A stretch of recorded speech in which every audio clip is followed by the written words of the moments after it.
This is Michael Kowalski, writer and performer of Mothman, True Story, and you are listening to the Unbelievers podcast. I know you wouldn't like it.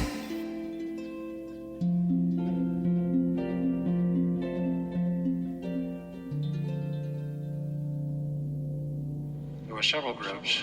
One of the principal ones was the reptilians from the Orion complex. Without any exaggeration, it was like being on fire inside. Rats were eating you on the side. This stuff was in my mouth. It felt like it was 500 degrees. It was unbelievably hot. My first question would be, were you a member of the Church of Satan, a card-carrying member of the Church of Satan? I don't understand. There's always an argument for everything. You know, just because somebody can fake something doesn't necessarily mean it's and we found a life form.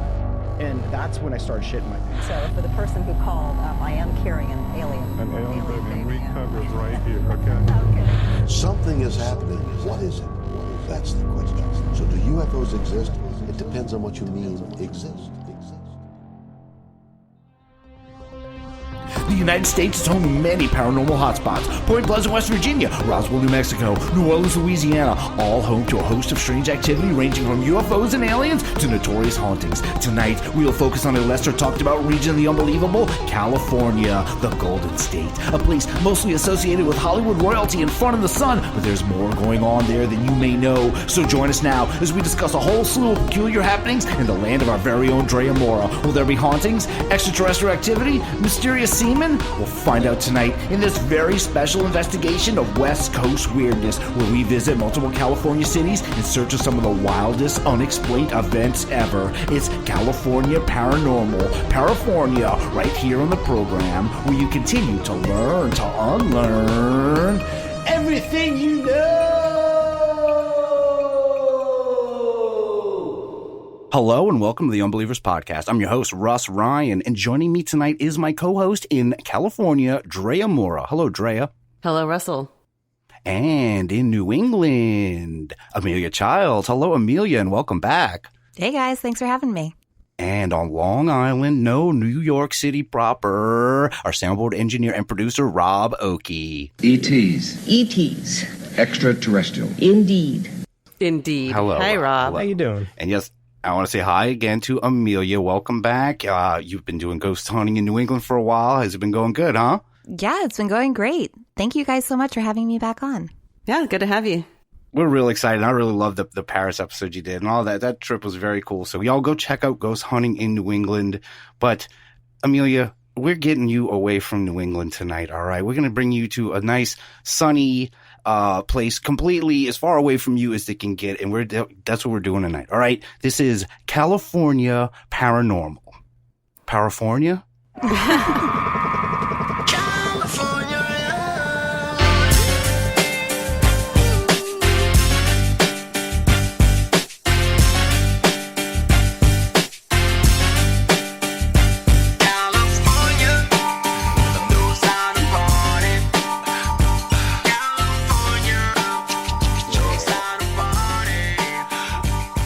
Coming off Tupac last week, Tupac this week. I love Hell it. yeah. I'm liking Gangster. this trend here. He's still around. He approves. Yeah. Tonight we will be talking about some of the strange and unbelievable things happening in the Golden State, California, and we have some good ones. Drea, you are a lifelong resident of California. Is that true? This is facts, yes. Well, I'm sure you can agree. There's a lot of unique paranormal mysteries from California. Some are quite well known, while others not so much. So we're going to get into it now. We will begin with a fairly well-known one, and this story comes from...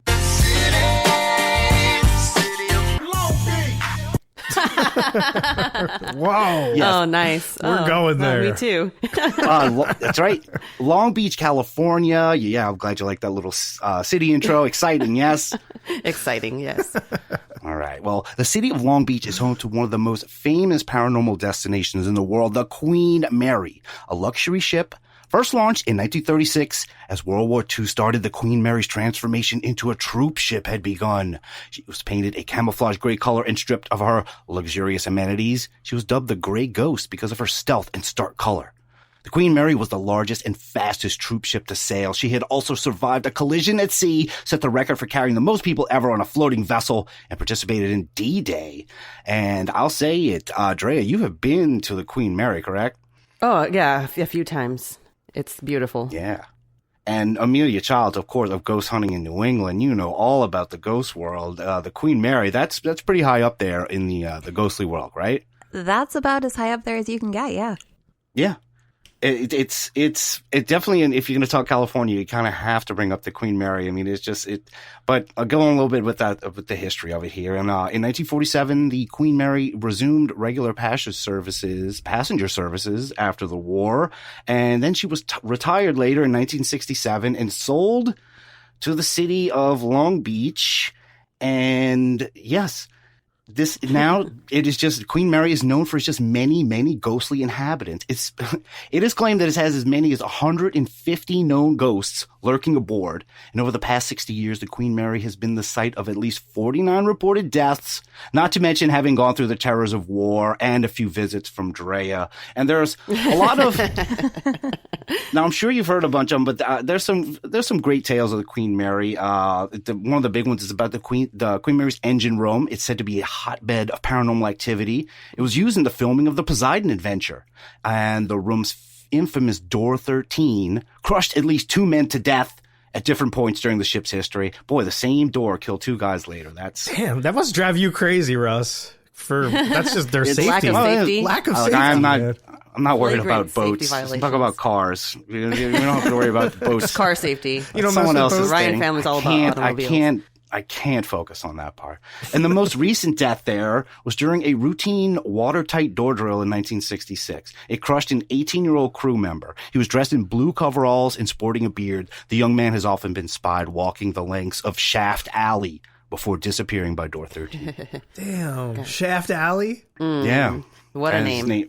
I don't know. It's not named after him. It's because he got the shaft kill. I don't know. That's too bad for him. But there's two more popular spots for the Queen Mary's otherworldly guests, and it's the first and second class swimming pools. Though the pools are not, you've been on there. They have swimming pools on there still? Yeah, I mean, they're there, but they're not, no, they're empty. They're drained, and that's the scary part, which I'm sure you're about to tell us about. Do people skate in them? I mean, you could. I guess they probably wouldn't let that, no. Fucking Tony Hawk over here. It would not be very good for you. You'd probably get injured. Maybe the ghosts are. But the ghosts are seen still swimming in these pools, even though it's been closed for decades. And women have often been seen appearing in 1930-style swimming suits, wandering the decks near the pool. Others have reported the sounds of splashing and spied wet footprints leading from the deck to the changing room. Some have also spied the spirit of a young girl clutching her teddy bear. So these are just a few. There are so many great stories. And other phenomenon occurring throughout the ship. There's the sounds of distant knocks, door slamming, and high-pitched squeals, drastic temperature changes, and the aromas of smells long past. I don't know how you would identify. I don't know. Amelia, have you ever run into smells of long past? No, I don't think I have personally. Smell it. Nice. Yeah, there you go. I didn't even think of that. Good. So, besides us, there is another broadcaster who is very interested in the Queen Mary, and that is George Norrie from Coast to Coast AM. Yes. And George, man, Coast to Coast has devoted a lot of time to the Queen Mary. I've heard, they've done live, 3-hour things there. They were parts of there was a ghost fest they used to do there in, the late aughts, and I guess they don't do it anymore. But he has devoted a lot of time to the Queen Mary, and particularly with Queen Mary expert, a lady named Erica Frost. And when you've gone, Drea, I like the sound of her. She sounds nice. She sounds like an X-Men, like Erica Frost. That's what I mean. That sounds like a wrestler name you'd come up with, because I did in WWE 2K17 or something come up with a character with the last name Frost. But it's a cool name. No pun intended. I'm sorry. Drea Frost was her name. No, it was Victoria Frost from Ann Arbor, Victoria Michigan. Frost. That's badass. Hell yeah. That's pretty good. It was really badass. Yeah. Sorry. Well, I know. Yeah, and you're a regular Erica Frost, because I know you've been on the Queen Mary. And have you ever gotten any kind of ghost evidence while you were there, like a pic or an EVP? I've tried, and for some reason, every time I go on there, I get nothing. I don't know if it's just me. They don't like me, but I've gone into the telephone booths that are on the main deck. I've gone into each of them, and I sat and did a couple of recordings. I mean, unless I need to go through and just like listen to it a little better. There was one that would not open for me. The door would not open. So there's that. Oh. I don't think that's anything paranormal. He was just stuck. Oh. Well, Erica Frost has managed to get an EVP. Here's a clip of her sharing that EVP with George Norrie. Listen to one of our EVP sounds. Now, set the stage for this one for us, if you would, Eric. Okay. And this one, he says he likes you. What's the story behind this? Well, that particular one, I believe, was recorded down in the boiler room. Who this exactly is, we're not 100% sure. They were at the normal EVP run, and what they got back was this male's voice saying he likes you. It could have been that he was referring to somebody in the group, but we're not 100% sure. Somebody talking about you, maybe. Maybe. I don't know. Maybe that other sailor they were talking about. Possibly. All right, let's listen. He likes you. That was pretty quick. Whoa. Yeah. Can we play that again, Danny? All right, there it is. It is remarkable. There's clearly a voice there. Yeah. There's no doubt about that. And Yeah, I like that light flirting from George there. He's like, maybe he likes you. Well, he's a sailor. Maybe it's you. I see you there.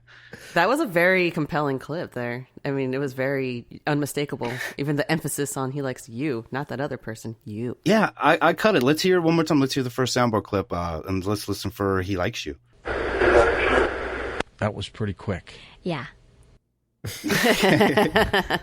That ghost moves fast.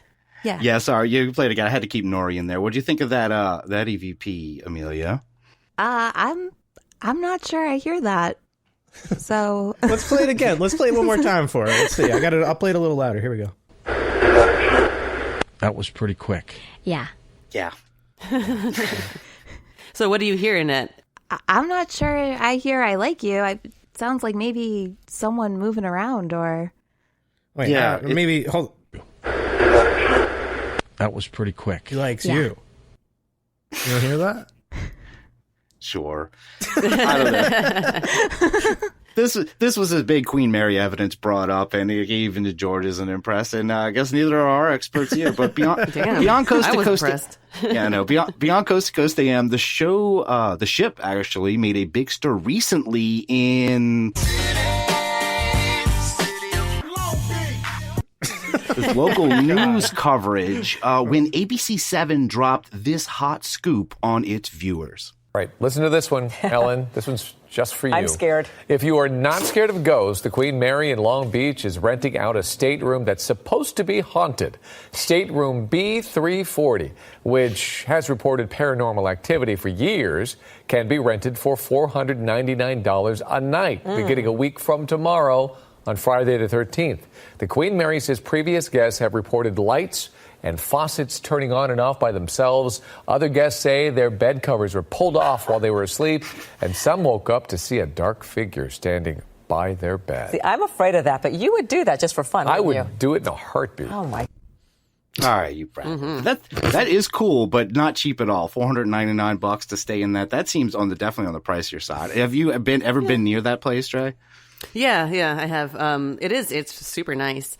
And I have heard a lot of stories. I mean, obviously, there's a bunch of them, but I don't know if you want to go into any of them. It's not that crazy expensive, though, for it's a haunted thing as well. I'm sure that a nice hotel room around there is probably like $300 and something a night. So you add a couple $100 on for maybe some ghost activity, you know? Yeah. It's surprisingly affordable to get just the regular rooms, one with the port window and one without. I mean, it can be something like $130 a night. So it's really there. It really varies. Yeah, and I guess if you bring a Ouija board, you could turn any one of those regular rooms into a special room, right? Oh, yeah, just like hold the phone. Hold the phone, though, because this isn't the only news story about this haunted room opening. This is a big deal. ABC7, they had to send their man about town, Rob Hayes, to check it out for himself. Rob Hayes, have you had any spooky ghost sightings yet? No sightings so far today, but it's early. You know, the folks here like to say the Queen Mary is one of the most haunted places in the world. There's no shortage of ghost stories on board the 83-year-old ship, but now you can get even closer to the ghost. For the first time in more than 30 years, stateroom B340 is back on the roster. That stateroom is said to house the spirits of a man who died mysteriously in the room back in the Queen Mary's sailing days. The room comes complete with a crystal ball, a Ouija board, tarot cards. There's even rules to playing Bloody Mary on the wall.